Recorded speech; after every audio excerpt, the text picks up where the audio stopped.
आगे का न्यूमेरिकल में जो स्क्वायर का जो कॉन्सेप्ट लगेगा, यहाँ एक स्क्वायर जो दिया हुआ है, स्क्वायर का जो साइड लेंथ यहाँ पे ये दिया हुआ है, लेकिन स्क्वायर के केस में जानते हैं कि ईच कॉर्नर एंगल 90 डिग्री होता है। और स्क्वायर के केस में जो डायगोनल्स होते हैं वो एक दूसरे को परपेंडिकुलरली बाइसेक्ट करते हैं। एक दूसरे को जो परपेंडिकुलरली जो है बाइसेक्ट करते हैं, 90 डिग्री पे एक दूसरे को जो है दो इक्वल पार्ट्स में जो डिवाइड करते हैं। और स्क्वायर के केस में सेंटर और कॉर्नर के बीच का जो डिस्टेंस है उसको अगर रेडियस कहा जाए, फिगर में अगर हम लोग जो है स्क्वायर का रेडियस को अगर दिखाएं, रेडियस को आर से डिनोट कर रहे हैं, तो स्क्वायर का जो radius r equal a by √2। और दूसरा स्क्वायर का जो है दो अपोजिट कॉर्नर्स को ज्वाइन करने वाला जो लाइन होता है उसको हम लोग डायगोनल कहते हैं। तो ये जो लाइन आप देख पा रहे हो रेड कलर का, ये जो है डायगोनल है। और डायगोनल का जो लेंथ होता है स्क्वायर का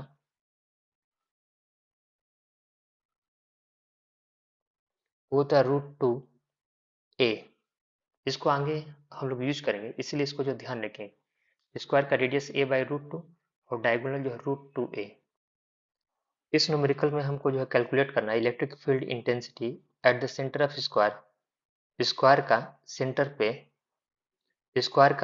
पे इलेक्ट्रिक फील्ड इंटेंसिटी निकालना है। तो यहाँ फिगर को अगर ध्यान दिया जाए तो यहाँ एक स्क्वायर दिया गया है, स्क्वायर का साइड लेंथ ए दे दिया हुआ और स्क्वायर का थ्री कॉर्नर्स पे प्लस क्यू चार्ज दिया गया। यहाँ फोर्थ कॉर्नर पे कोई भी चार्ज नहीं दिया गया, मतलब जो जीरो है। लेकिन हम लोग जानते थे पीछे का जो कॉन्सेप्ट को अगर यूज करें तो स्क्वायर एक रेगुलर स्ट्रक्चर है, क्योंकि यहाँ इस साइड लेंथ इसका जो इक्वल होता है। लेकिन रेगुलर स्ट्रक्चर के केस में हम लोग देख रहे थे कि अगर रेगुलर स्ट्रक्चर का इच कॉर्नर पे इक्वल चार्जेज होंगे तो सेंटर पे net electric field intensity zero होता। लेकिन यहाँ पे तीन कॉर्नर पे चार्ज है, फोर्थ कॉर्नर पे जो है कोई चार्ज यहाँ पे जो है नहीं दिया हुआ। अगर इस फोर्थ कॉर्नर पे अगर प्लस क्यू चार्ज अगर होता तो हम लोग जो है सेंटर पे इलेक्ट्रिक फील्ड इंटेंसिटी जो जीरो लिख पाते। तो हम लोग जो है पीछे का जो कॉन्सेप्ट उसी को अगर अप्लाई करें तो हम लोग करेंगे क्या, यहाँ फोर्थ कॉर्नर जहाँ पे चार्ज अगर नहीं दिया हुआ तो वहां पे चार्ज हम लोग जो है अपने मन से अगर लेना अगर चाहें तो प्लस क्यू माइनस क्यू लिखा जा सकता था। अब यहाँ पे थोड़ा अगर ध्यान अगर देंगे, अगर केवल हम लोग जो है पॉजिटिव चार्जेस को अगर लेते, नेगेटिव चार्जेस को यहाँ पे हटा देते, माइनस क्यू को जो छोड़ देते, और जितने सारे पॉजिटिव चार्जेज होते तो उन सारे पॉजिटिव चार्जेज के कारण सेंटर पे इलेक्ट्रिक फील्ड इंटेंसिटी कितना निकल के आता, जीरो आता। मेरा टारगेट है सेंटर पे नेट इलेक्ट्रिक फील्ड इंटेंसिटी निकालना, तो इसका मतलब जो है सेंटर पे जो नेट इलेक्ट्रिक फील्ड इंटेंसिटी हो रहा उसमें कॉर्नर के जो है पॉजिटिव जो चार्जेस इन्वॉल्व नहीं हो रहे। तो इसका मतलब सेंटर पे जो भी इलेक्ट्रिक फील्ड इंटेंसिटी होगा उसमें केवल ये नेगेटिव चार्ज कंट्रीब्यूट कर रहेगा। अगले स्टेप में हम लोग करेंगे क्या, ये जितने सारे पॉजिटिव जो चार्जेज है कॉर्नर पे उनको हटा देंगे। तो जितने सारे पॉजिटिव चार्जेज हैं उनको अगर हटा दिया जाए तो हटा देने के बाद ये फिगर इस तरह का जो रूप ले लेगा। अब यहाँ अगर ध्यान दिया जाए तो यहाँ पे ये जो नेगेटिव चार्ज हुआ, अब इस नेगेटिव चार्ज के कारण ही सेंटर पे इलेक्ट्रिक फील्ड इंटेंसिटी होगा जिसका डायरेक्शन चार्ज के जो टूवर्ड्स होगा, क्योंकि चार्ज यहाँ पे नेगेटिव है। सेंटर पे इलेक्ट्रिक फील्ड इंटेंसिटी का डायरेक्शन को अगर हम लोग जो स्केच अगर हम लोग करें तो नेगेटिव चार्ज की तरफ होगा। लेकिन यहाँ पे हम लोग ध्यान रखेंगे सेंटर और चार्ज के बीच का जो डिस्टेंस होगा वो कितना होगा। सेंटर और कॉर्नर के बीच का जो डिस्टेंस होता है वो रेडियस कहलाता है, और रेडियस का जो फार्मूला होता था स्क्वायर का a/√2। तो यहाँ पे सेंटर पे जो इलेक्ट्रिक फील्ड इंटेंसिटी है जिसका डायरेक्शन को हम लोग दिखा रहे थे, अगर इलेक्ट्रिक फील्ड इंटेंसिटी को इससे अगर हम लोग जो डिनोट करें तो E का वैल्यू यहाँ पे निकल करके आ रहा है k.q/r²। r की जगह पे यहाँ पे लेंगे a/√2 का जो स्क्वायर। इसको फिर सॉल्व करेंगे तो सॉल्व करने से सेंटर पे जो इलेक्ट्रिक फील्ड इंटेंसिटी है वो जो निकल पाएगा। लेकिन यहाँ ये जो कुछ भी हुआ है आपका, ये इलेक्ट्रिक फील्ड इंटेंसिटी का जो मैग्नीट्यूड हुआ,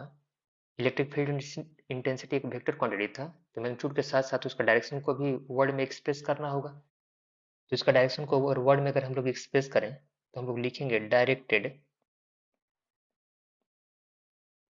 टूवर्ड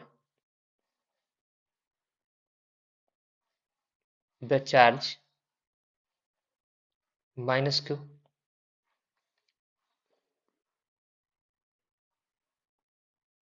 इस न्यूमेरिकल में हमको इलेक्ट्रिक फील्ड इंटेंसिटी निकालना है सेंटर ऑफ स्क्वायर। स्क्वायर का जो सेंटर पे इलेक्ट्रिक फील्ड इंटेंसिटी यहाँ पे निकालना है। यहाँ पे एक स्क्वायर दिया हुआ है, स्क्वायर का साइड लेंथ यहाँ 0.1 मीटर दिया हुआ है। स्क्वायर का कॉर्नर्स पे ये सारे जो चार्जेज यहाँ पे दिए हुए हैं, कॉर्नर पे सारे चार्जेज जो है डिफरेंट दिया हुआ। यहाँ एक कॉन्सेप्ट आप ध्यान रखेंगे, जब भी आपको जो इलेक्ट्रिक फील्ड इंटेंसिटी निकालना हो दो चार्जेज को ज्वाइन करने वाला लाइन का जो है मिड पॉइंट पे, तो उस समय हम लोग करेंगे क्या कि इलेक्ट्रिक फील्ड इंटेंसिटी का कैलकुलेशन करने से पहले फिगर को सिंप्लीफाई करेंगे। फिगर को सिंप्लीफाई करते वक्त हम लोग जो है चार्जेस को आपस में जो है माइनस कर लेंगे। चार्जेस को आपस में माइनस करने का मतलब ज्यादा मैग्नीट्यूड वाला चार्ज में से कम मैग्नीट्यूड वाला चार्ज को हम लोग जो आपस में जो माइनस कर लेंगे, माइनस करेंगे। तो +4 माइक्रोकुलम में से आप जो है -2 माइक्रोकुलम को माइनस करेंगे, और माइनस करके जो भी रिजल्ट होगा, ज्यादा जो चार्ज होगा उसका पोजिशन पे आप रखेंगे। ठीक उसी तरह से यहाँ पे इन दोनों को भी हम लोग सिंप्लीफाई करेंगे, क्योंकि इन दोनों चार्जेस का मिड पॉइंट यहाँ पे सेंटर है। तो हम लोग करेंगे क्या, ज़्यादा चार्ज में से कम चार्ज को जो हम लोग जो माइनस कर लेंगे। तो इन दोनों के लिए जब काम करें तो ये ज़्यादा चार्ज है और ये आपका जो कम चार्ज है, तो ज़्यादा चार्ज में से कम चार्ज को हम लोग माइनस कर लेंगे, और जो भी आंसर आएगा ज़्यादा चार्ज का जो पोजिशन पे हम लोग जो रखेंगे। तो जैसे हम लोग देख पा रहे कि अगर इन दोनों को अगर हम लोग जो है अगर लेते, तो यहाँ पे +4 माइक्रोकुलम को अगर हम लोग जो माइनस अगर कर लेते -2 माइक्रोकुलम से, तो सॉल्व अगर करते तो +6 माइक्रोकुलम आता। तो हम लोग करेंगे क्या, इन दोनों को जो हम लोग जो आपस में जो है सॉल्व करेंगे, और सॉल्व करने से जो कुछ भी जो आंसर आया है उसको हम लोग जो है यहाँ पे रखेंगे। तो हम लोग करेंगे तो हम लोग करेंगे क्या, इन दोनों चार्जेस को अगला स्टेप में हम लोग जो है हटा देंगे, और हटा देने के बाद इस चार्ज के पोजीशन पे हम लोग जो है एक नया चार्ज रखेंगे +6 माइक्रोकुलम। ठीक उसी तरह से हम लोग जो है इन दोनों चार्जेस को भी हम लोग जो है आपस में जो माइनस अगर कर लें, तो माइनस अगर करेंगे तो ये जो था आपका जो है +3 माइक्रोकुलम, फिर +1 माइक्रोकुलम। तो इसको अगर सॉल्व अगर करेंगे तो ये निकल करके आएगा +2 माइक्रोकुलम। ठीक उसी तरह से हम लोग जो है इन दोनों चार्जेस को यहाँ पे हटा देंगे, और हटा करके इस पोजीशन पे जहाँ चार्ज ज़्यादा था उसके जगह पे एक नया चार्ज रख लेंगे हम लोग जो है +2 माइक्रोकुलम का। उस समय ये फिगर जो है मॉडिफाइड होकर के कुछ इस तरह का जो रूप ले लेगा, और यहाँ चार्जेस जैसे हम लोग डिस्कस किए थे, चार्जेज अगर रखा जाए तो यहाँ पे हम बोल रहे थे कि ये आएगा आपको जो 6 जो है माइक्रोकुलम यहाँ रखेंगे, और यहाँ पे रखेंगे हम लोग जो है +2 माइक्रोकुलम। अब ऐसा करने से जो फिगर जो सिंप्लीफाई हो गया, पहले जो नंबर ऑफ चार्जेज 4 थे, अब यहाँ पे नंबर ऑफ चार्जेज जो है 2 हो गए। अब सेंटर पे इलेक्ट्रिक फील्ड इंटेंसिटी निकालने से पहले इस चार्जेज के कारण इलेक्ट्रिक फील्ड इंटेंसिटी का डायरेक्शन को अगर सेंटर पे स्केच किया जाए तो +6 माइक्रोकुलम के कारण इलेक्ट्रिक फील्ड इंटेंसिटी इधर होगा, और इसका वैल्यू अगर हम लोग जो है अगर निकालें, तो इलेक्ट्रिक फील्ड इंटेंसिटी का वैल्यू अगर निकाला जाए तो निकालने के लिए 6 को 9 से मल्टीप्लाई करेंगे, तो वो हो जाएगा 54 इंटू 10⁻³ और नीचे आर का स्क्वायर। आर का यहाँ पे जो फंक्शन, आर यहाँ पे जो होगा चार्ज और पॉइंट के बीच का डिस्टेंस जो रेडियस कहलाएगा a/√2। तो यहाँ पे अगर हम लोग ध्यान अगर देंगे तो ये जो 0.1/√2 का स्क्वायर सॉल्व करने से ये वैल्यू हो जाएगा 108 इंटू 10⁵ वोल्ट पर मीटर। तो फिगर में जो वैल्यू जो आपका जो है अगर दिखाते तो वैल्यू जो हम लोग निकाले थे 108 इंटू 10⁵ वोल्ट पर मीटर। ठीक उसी तरह से जो है तो सेंटर पे electric field intensity +2 microcoulomb charge से अवे होता है, क्योंकि चार्ज पॉजिटिव है। तो फिगर में अगर हम लोग स्केच अगर करें इलेक्ट्रिक फील्ड इंटेंसिटी का डायरेक्शन को, तो इस तरह से जो है वो निकल करके आएगा। अब इसका वैल्यू को भी अगर साइड में अगर हम लोग कैलकुलेट करें, तो कैलकुलेट करने के लिए हम लोग ये जो चार्ज था इस चार्ज को अगर 9 से अगर मल्टीप्लाई करेंगे, 9 से हम लोग मल्टीप्लाई करते थे, तो ये 9 से अगर जब मल्टीप्लाई करेंगे तो ये हो जा रहा है आपका जो है 18 इंटू 10⁻³ और नीचे में r का स्क्वायर, और यहाँ r जो होगा चार्ज और सेंटर के बीच का डिस्टेंस, दैट जो रेडियस होगा जो होगा a/√2, a की जगह पे 0.1 मीटर दिया हुआ, तो यहाँ पे अगर रखेंगे तो ये हो जा रहा है 0.1/√2 का स्क्वायर, r का स्क्वायर होता था। और यहाँ पे फिर अगर हम लोग जो है रख करके उसको सॉल्व करें, तो सॉल्व करने से ये जो हो जाएगा 36 इंटू 10⁵ वोल्ट पर मीटर। फिगर में हम लोग जो वैल्यू को जो है दिखा दे रहे हैं, इलेक्ट्रिक फील्ड जो निकाले थे उसका वैल्यू को अगर दिखाएं 36 इंटू 10⁵ वोल्ट पर मीटर। यहाँ पे हम लोग देख पा रहे हैं कि ये दोनों जो इलेक्ट्रिक फील्ड इंटेंसिटी है, दोनों इलेक्ट्रिक फील्ड इंटेंसिटी के डायरेक्शन के बीच में कितना एंगल बन रहा है, 90 डिग्री, क्योंकि ये दोनों डायगोनल के जो है लॉन्ग है, और स्क्वायर के केस में डायगोनल एक दूसरे को जो है परपेंडिकुलरली बाइसेक्ट करते हैं। तो यहाँ पे अगर हमसे कोई पूछे कि इसका डायरेक्शन और इसके डायरेक्शन के बीच में यहाँ कितना एंगल बन रहा, तो हम लोग बताएंगे 90 डिग्री। लेकिन देखिए यहाँ पे सबसे सिंपल हम लोग करेंगे क्या कि हम लोग ये जानते थे वेक्टर का जो रिलेशन होता था, जब दो वेक्टर्स अगर आपस में परपेंडिकुलर होते हैं तो उनका रिजल्टेंट वेक्टर निकालने का एक फार्मूला होता है r² =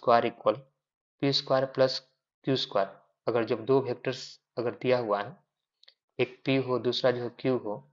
और दोनों जब आपस में परपेंडिकुलर अगर होंगे, तो इन दोनों वेक्टर का जो रिजल्टेंट वेक्टर है, रिजल्टेंट वेक्टर को अगर हम लोग r से अगर डिनोट करें, तो इन तीनों के बीच में जो रिलेशन आता है r² = p² प्लस q²। तो हम लोग इसी रिलेशंस को हम लोग यहाँ पे भी हम लोग करेंगे क्या, इसी रिलेशंस को जो अप्लाई करके नेट जो इलेक्ट्रिक फील्ड इंटेंसिटी है उसको हम लोग निकाल लेंगे। तो अगर हम लोग जो नेट जो इलेक्ट्रिक जो फील्ड इंटेंसिटी है, नेट इलेक्ट्रिक फील्ड इंटेंसिटी को अगर हम लोग जो ई से अगर डिनोट करें, तो ई² इक्वल हो जाएगा p² प्लस q²। आप सपोज करिए इसको हम लोग जो है p पकड़ ले रहे हैं, और यहाँ ये जो रह रहा है इसको अगर हम लोग जो है q अगर हम लोग जो पकड़ लें, तो यहाँ पे जो इक्वेशन लिखे थे उस इक्वेशन में p की जगह पे हम लोग लिखेंगे 36 इंटू 10⁵ का होल स्क्वायर, फिर q की जगह पे 108 इंटू 10⁵ का होल स्क्वायर। फिर नेक्स्ट स्टेप इसको आप जो सॉल्व करेंगे, और सॉल्व करने से ये ई स्क्वायर था, ई का वैल्यू निकालने के लिए राइट हैंड साइड में आप रूट कर लेंगे, और ऐसे फिर आप जो है यहाँ से आप जो है ई का वैल्यू निकाल लेंगे। ई का जो भी आंसर आएगा उसका यूनिट होगा वोल्ट पर मीटर। इस न्यूमेरिकल में हमको जो है कहा जा रहा है कि कैलकुलेट करना होगा electric field intensity at the point P of square. Square का जो है जो पी जो पॉइंट है वहाँ पे इलेक्ट्रिक फील्ड इंटेंसिटी निकालना है। यहाँ पे जो है तीन जो है चार्जेस दिया गया है, इन तीनों चार्जेस के कारण पी पॉइंट पे इलेक्ट्रिक फील्ड इंटेंसिटी को हमको जो है फाइंड करना है। तो सबसे पहले हम लोग जो है इस पॉजिटिव चार्ज के कारण अगर देखेंगे तो पी पॉइंट पे जो भी इलेक्ट्रिक फील्ड इंटेंसिटी होगा उसका डायरेक्शन इस तरह से होगा। लेकिन यहाँ जो पॉजिटिव जो चार्ज है +1 माइक्रोकूलम, उसके कारण उसी पी पॉइंट पे इलेक्ट्रिक फील्ड इंटेंसिटी अगर देखें तो उसका डायरेक्शन इस तरह से होगा। लेकिन यहाँ पे जो है +4 जो माइक्रोकूलम है, +4 माइक्रोकूलम के कारण अगर देखते तो पी पॉइंट पे इलेक्ट्रिक फील्ड इंटेंसिटी का डायरेक्शन इस तरह से जो निकल करके आता। तो फिगर में अब सारे चार्जेज का इलेक्ट्रिक फील्ड इंटेंसिटी को अगर हम लोग स्केच करें, तो पहले मान लीजिए +1 माइक्रोकूलम चार्ज के कारण अगर देखें तो इलेक्ट्रिक फील्ड इंटेंसिटी का डायरेक्शन इस तरह से हो जाएगा। अब इसका जो वैल्यू अगर हम लोग निकालेंगे, तो वैल्यू निकालने के लिए यहाँ जो चार्ज का जो नंबर है उसको 9 से मल्टीप्लाई करेंगे, तो ये हो जाएगा 9 इंटू 10⁻³ जो है 3, और नीचे में जो r का स्क्वायर, r यहाँ कहने का मतलब चार्ज और पॉइंट के बीच का डिस्टेंस, और चार्ज और पॉइंट का बीच का जो डिस्टेंस होगा वो स्क्वायर का जो साइड लेंथ है दैट इज 0.1 मीटर, तो यहाँ 0.1 का स्क्वायर रखेंगे, और रख करके अल्टीमेट अगर हम लोग सॉल्व करेंगे तो ये निकल करके आएगा 9 इंटू 10⁵ वोल्ट पर मीटर। अब इसको फिगर में अगर हम लोग जो नोट डाउन कर लें, तो 9 इंटू 10⁵ वोल्ट पर मीटर। नेक्स्ट सिस्टम में ठीक उसी तरह से इस पॉजिटिव चार्ज के कारण अगर पी पॉइंट पे इलेक्ट्रिक फील्ड इंटेंसिटी का जो है डायरेक्शन को अगर दिखाया जाए,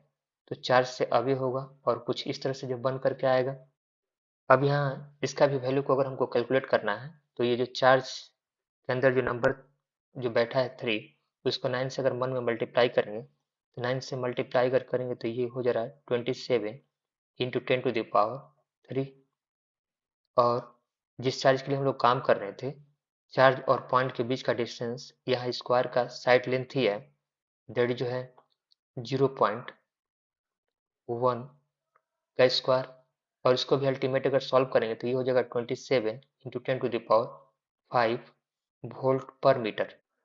वैल्यू को अगर हम लोग जो फिगर में अगर जो दिखाएं तो ये है 27 इंटू 10⁵ जो है 5 हो जा रहा है। अब फिर ठीक उसी तरह से यहाँ जो चार्ज बैठा है, अब इस चार्ज के कारण भी हम लोग जो है पी पॉइंट पे अगर इलेक्ट्रिक फील्ड इंटेंसिटी अगर देखें, लेकिन चार्ज यहाँ पॉजिटिव है, तो पॉजिटिव चार्ज के कारण पी पॉइंट पे जो भी इलेक्ट्रिक फील्ड इंटेंसिटी होगा उसका डायरेक्शन इस तरह से होगा। अब इस इलेक्ट्रिक फील्ड इंटेंसिटी को निकालने के लिए चार्ज और पॉइंट के बीच का ये वाला डिस्टेंस हम लोग जो लेंगे।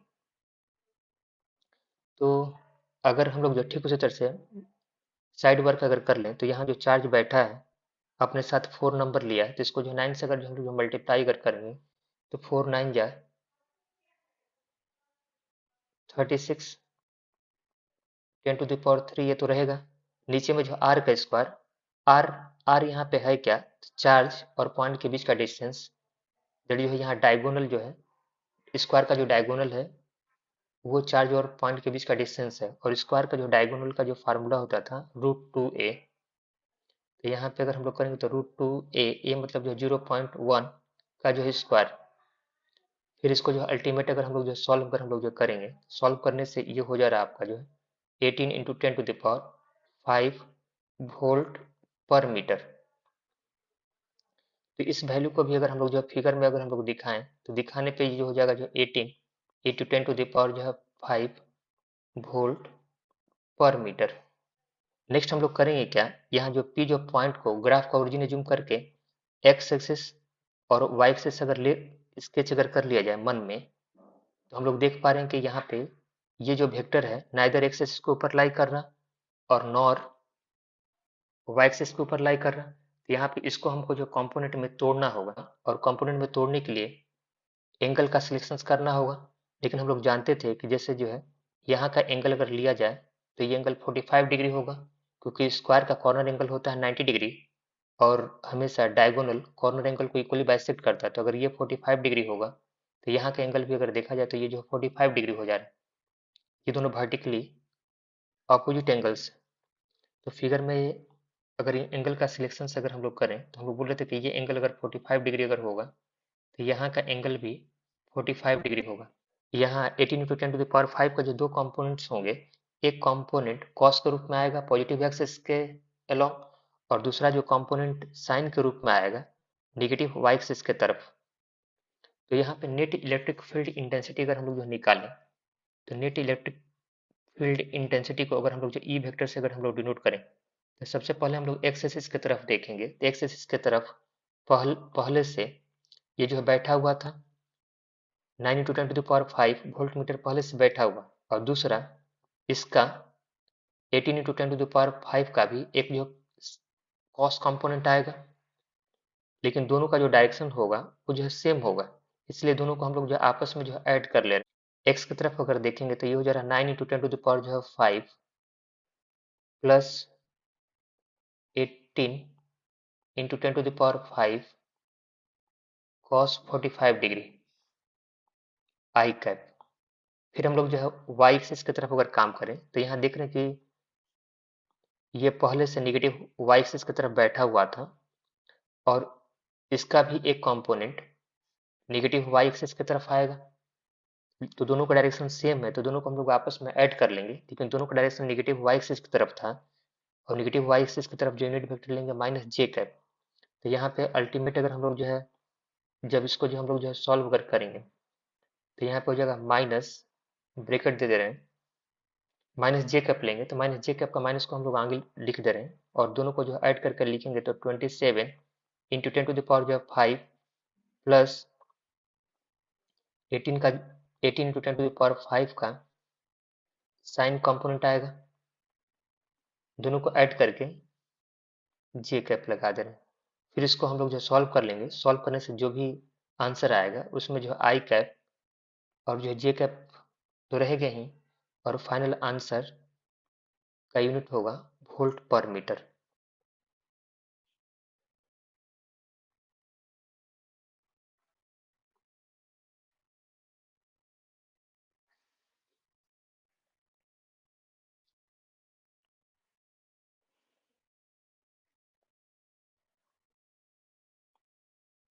इस क्वेश्चन में हमको जो इलेक्ट्रिक फील्ड इंटेंसिटी निकालना है पी पॉइंट पे रेक्टेंगल का।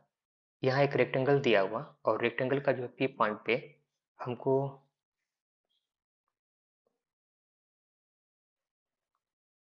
इस क्वेश्चन में इलेक्ट्रिक फील्ड इंटेंसिटी निकालना है पी पॉइंट पे रेक्टेंगल। इस क्वेश्चन में रेक्टेंगल के जो है पी पॉइंट पे इलेक्ट्रिक फील्ड इंटेंसिटी का कैलकुलेशंस करना है। तो फिगर में अगर ध्यान दिया जाए तो पी पॉइंट आप देख पा रहे हैं और साथ ही साथ जो है यहाँ पे 3 जो है चार्जेस दे दिया गया है और इन तीनों चार्जेस के कारण पी पॉइंट पे हम लोग इलेक्ट्रिक फील्ड इंटेंसिटी निकालेंगे। तो जैसे हम लोग देख रहे हैं कि इस नेगेटिव चार्ज के कारण अगर देखा जाए तो पी पॉइंट पर जो भी इलेक्ट्रिक फील्ड इंटेंसिटी होगा उसका डायरेक्शन जो चार्ज का जो टूवर्ड्स होगा। ठीक उसी तरह से इस पॉजिटिव चार्ज के कारण अगर देखते तो पी पॉइंट पर जो भी इलेक्ट्रिक फील्ड इंटेंसिटी होगा वो चार्ज से जो अवे होगा। लेकिन +3 माइक्रोकूलम चार्ज के लिए जब हम लोग काम करते हैं तो +3 माइक्रोकूलम चार्ज को सबसे पहले पी पॉइंट से हम लोग ज्वाइन करेंगे, क्योंकि इलेक्ट्रिक फील्ड इंटेंसिटी चार्ज और पॉइंट को ज्वाइन करने वाले लाइन पे ही कहीं ना कहीं लाई करेगा। लेकिन यहाँ पे चार्ज जो है पॉजिटिव है, +3 माइक्रोकूलम पॉजिटिव चार्ज है, तो उस पॉजिटिव चार्ज के कारण पी पॉइंट पर जो भी इलेक्ट्रिक फील्ड इंटेंसिटी होगा वो चार्ज से अवे होगा, इस तरह से होगा, उसका डायरेक्शन इलेक्ट्रिक फील्ड इंटेंसिटी का इधर होगा। तो अब नेक्स्ट स्टेप में हम लोग जो फिगर में सारे इलेक्ट्रिक फील्ड इंटेंसिटी को एक एक करके अगर हम लोग जो है स्केच करें। सबसे पहले हम लोग जो -2 माइक्रोकूलम चार्ज के कारण इलेक्ट्रिक फील्ड इंटेंसिटी को अगर स्केच अगर हम लोग करेंगे तो इस तरह से जो निकल करके आ रहा है। अब इसका वैल्यू को अगर हमको जो निकालना होगा तो यहाँ जो चार्ज बैठा अपने साथ नंबर 2 लेकर आया है, तो इसको हम लोग करते क्या थे 9 से मल्टीप्लाई करेंगे। तो 9 से मल्टीप्लाई जब आप कर लोगे तो ये हो जा रहा है जो है देखने में जो लगेगा, साइड वर्क हम लोग करें तो 18 इंटू 10⁻³ और नीचे में जो है आर का जो है स्क्वायर, आर मतलब जो है चार्ज और पॉइंट के बीच का डिस्टेंस। तो यहाँ चार्ज और जो है पॉइंट के बीच का जो डिस्टेंस होगा वो जो है 0.3 मीटर है, लेकिन हमको वहाँ आर का स्क्वायर लगेगा। तो आर का स्क्वायर मतलब 0.3 का स्क्वायर करेंगे तो ये हो जा रहा है 9 इंटू 10⁻⁻² जो है 2। नेक्स्ट सिस्टम में इसको जब हम लोग सॉल्व करेंगे तो ये हो जाएगा 2 इंटू 10⁵ वोल्ट पर मीटर। इस वैल्यू को अगर हम लोग जो फिगर में अगर जो नोट कर लें दैट इज 2 इंटू 10⁵ वोल्ट पर मीटर। अब ठीक उसी तरह से अब हम लोग जो है ये +1 जो माइक्रोकूलम जो चार्ज है उसके कारण पी पॉइंट पे इलेक्ट्रिक फील्ड इंटेंसिटी का जो डायरेक्शन को अगर हम लोग स्केच अगर करें तो चार्ज पॉजिटिव है, तो पी पॉइंट पे जो भी इलेक्ट्रिक फील्ड इंटेंसिटी होगा उसका डायरेक्शन चार्ज से जो अवे होगा। तो इलेक्ट्रिक फील्ड इंटेंसिटी का कैलकुलेशन अगर हम लोग साइड में अगर कर लें तो 1 को अगर 9 से मल्टीप्लाई करेंगे तो ये जगह जो है 9 इंटू 10⁻³ और नीचे में डिस्टेंस का स्क्वायर मतलब 0.4 का स्क्वायर हम लोग करेंगे तो वो हो जा रहा है जो है 16 इंटू 10⁻⁻²।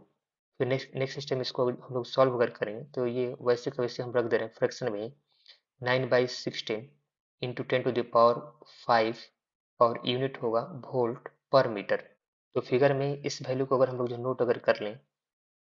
9/16 इंटू 10⁵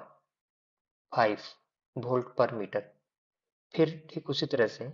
अब एक और चार्ज है +3 माइक्रोकूलम, उस चार्ज के कारण भी हमको जो है इलेक्ट्रिक फील्ड इंटेंसिटी का जो है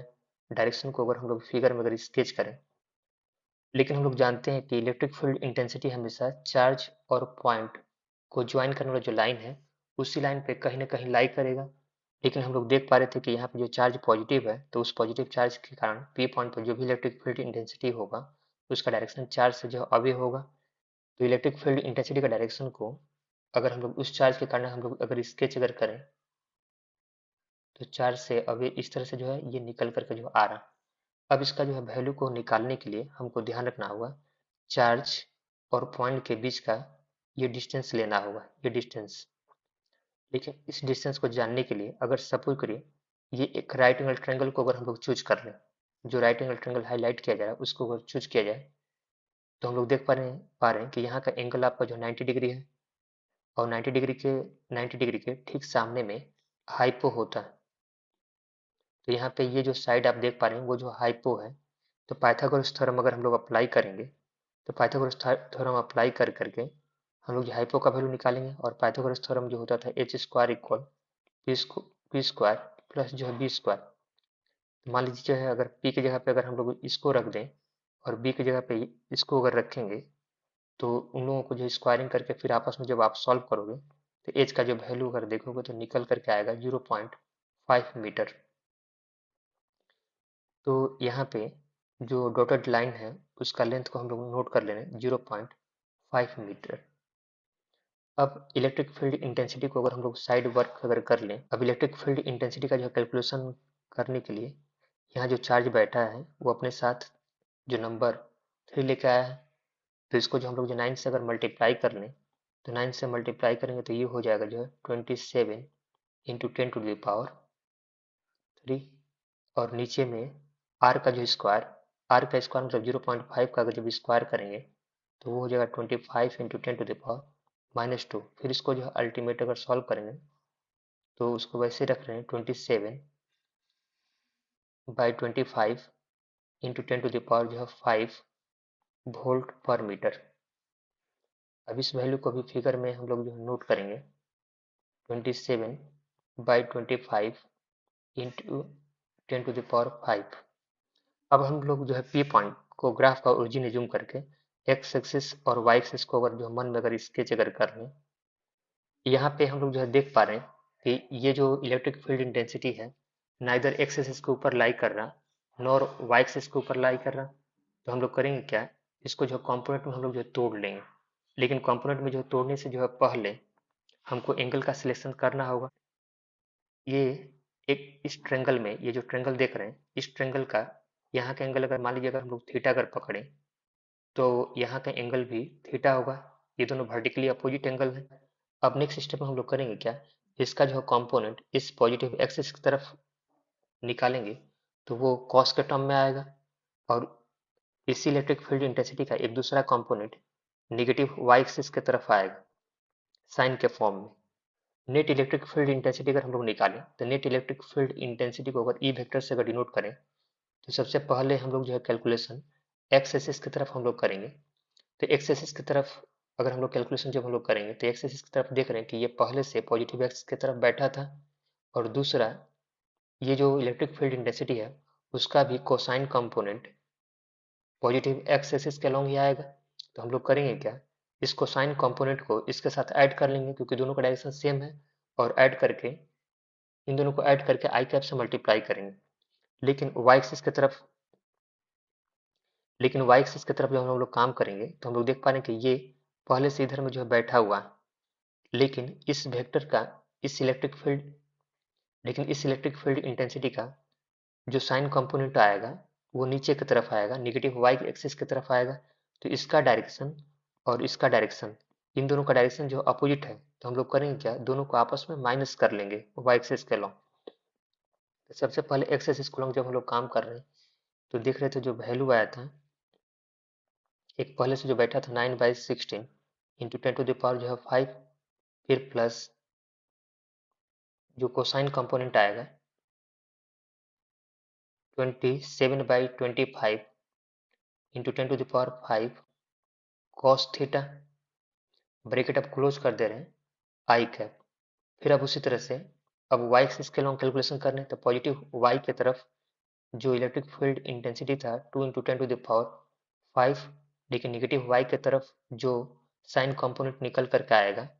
वो होगा 27/25 into 10⁻5 sine theta, bracket close करेंगे और जे कैप से मल्टीप्लाई करेंगे क्योंकि हम लोग जो है ऊपर वाले को ज़्यादा पकड़ के काम कर रहे हैं, तो इसीलिए रिजल्ट हमेशा ज़्यादा का बात मानता है, इसलिए इसको जे कैप से मल्टीप्लाई करेंगे। फिर अगला स्टेप में हम लोग करेंगे क्या, यहाँ पे तो अगला स्टेप में हमको जो करना हो क्या होगा कि यहाँ कॉस थीटा और साइन थीटा का वैल्यू को रखना होगा, और कॉस और साइन का वैल्यू को जानने के लिए इस फिगर से एक राइट एंगल ट्रायंगल को हम लोग जो चूज कर ले रहे हैं जहाँ पे एंगल थीटा होगा। लेकिन हम लोग जानते हैं कि एंगल से अटैच जो साइड होता है वो जो है बेस है, और 90 डिग्री के सामने में जो साइड होता है राइट एंगल ट्रायंगल में वो हाइपो है। तो यहाँ पे ये जो साइड है वो जो है हाइपो है, और ये जो साइड है आपका जो बेस है, और ये जो साइड है आपका जो परपेंडिकुलर। लेकिन हमको जो है यहाँ पे कॉस थीटा लग गया। कॉस जो होता है बेस बाई जो हाइपो, दैट इज 0.4 बाई 0.5, और यहाँ साइन थीटा लग रहा है। साइन इक्वल होता है परपेंडिकुलर बाई हाइपो, मतलब 0.3 बाई 0.5। तो नेक्स्ट स्टेप में अगर हम लोग जो है यहाँ जो कॉस जो बैठा है, कॉस को हम लोग क्या करेंगे, कॉस को जो रिप्लेस करके 0.4 बाई 0.5 करेंगे। तो 0.4 बाई 0.5 को अगर सिंप्लीफाई किया जाए तो क्यों लिख पाएंगे हम लोग, जो है डेसिमल हट जाएगा वहाँ पे, 4/5 हो जाएगा। ठीक उसी तरह से साइन थीटा को अगर हम लोग जो हटा दें, तो साइन को जब जो है साइन का वहाँ से वैल्यू निकल कर आएगा 0.3 बाई 0.5, लेकिन डेसिमल डेसिमल को जब हटा दोगे तो वो हो जाएगा 3/5। फिर इसको हम लोग जो है जो कुछ भी होगा इनको हम लोग सॉल्व करेंगे। सॉल्व करने से जो आंसर आएगा उसका यूनिट होगा वोल्ट पर मीटर।